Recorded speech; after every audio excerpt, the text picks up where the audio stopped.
1, 2, 1. Wow. 1. So, yung group 1 or pangkat 1 ay dito kayo mag-sit down. Okay. Yung 1, dito. 1. Okay. Yung pangkat ikalawa ay dito naman. Wow. Saubat na yan.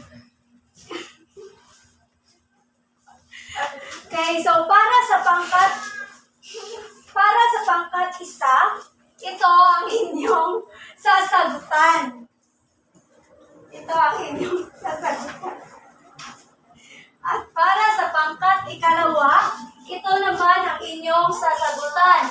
Individual to ha, individual na gagawin. Pero,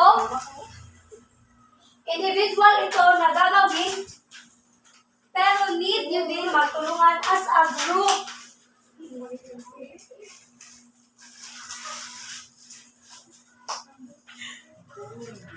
Okay, so pakikuha ng isang kapat na papel. Again ha, individual ang pagbasa nito. So para sa pangkat isa, buuin mo ako. Sa panuto, piliin ang tamang unlapi para makabuo ng bagong salita. Gamitin ito sa pangungusap. So, hindi nyo lang i-connecta ha. Pumili kayo ng unlapi na nandito and then, ilalagay nyo kung anong angkop na unlapi ang pwede sa salitang ugat at gagawin nyo itong pangungusap. So, para naman sa pangkat ikalawa, unan ang kulang. So, para sa panuto, bumuo ng bagong salita gamit ang salitang ugat at unlapi upang maging wasto at kumpleto ang pangungusap. So, dito ay mayroong mga patlang. So, maglagay kayo kung ano nga ba ang angkop na unlapi ang ilalagay natin sa mga salita na nasa kasunod na patlang. So, understand? Yes, Okay, so bibigyan ko kayo ng 10 minuto para sagutan. Okay?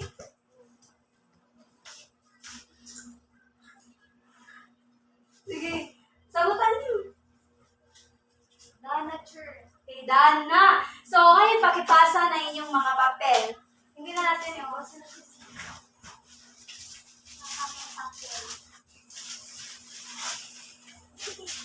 Okay. So, nandito na ba lahat ng mga papel niyo? Opo, ma'am. Okay, nandito na. So, para naman sa inyong assignment ay, mayroon pala akong assessment. So, bumalik na kayo sa inyong mga upuan, yung nakarating ng upuan. So, hindi na natin iwawasto ito. So, magkuha muna kayo ng isang kapat na papel uli. At ati itong sasagutan.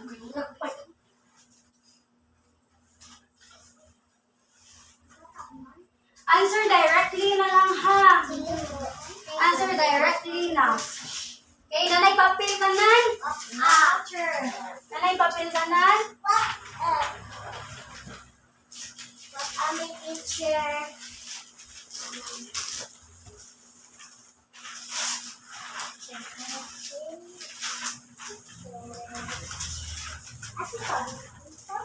Kaya na? Okay. So, para sa test A, tingnan, makinig sa panuto. So, punan ng wastong salita batay sa salitang ugat na nagsisilbing tanda sa pagsagot upang makabuo ng pangungusap. So, yung gagawin nyo ay punan ito ng salitang ugat. So, dito sa mano, amo, takbo, aral, at abot. So, para sa ikalawa naman ay bumuo ng bagong salita ayon sa mga salita ugat gamit ang natutunan sa unlapi. So, kayo na ang maglagay kung ano ang unlapi dito sa alon, igib, kumpuni, huli, at tapang. Naintindihan? Opo, Okay. teacher. So, bibigyan ko kayo ng 5 minuto para sagutan ang mga tanong. Okay, so, tapos na ba sumagot lahat? Opo. Okay. So, hindi ko na din iwawasto ang inyong mga sagot. Pakipasa ang inyong mga papel. Ito po, ma'am.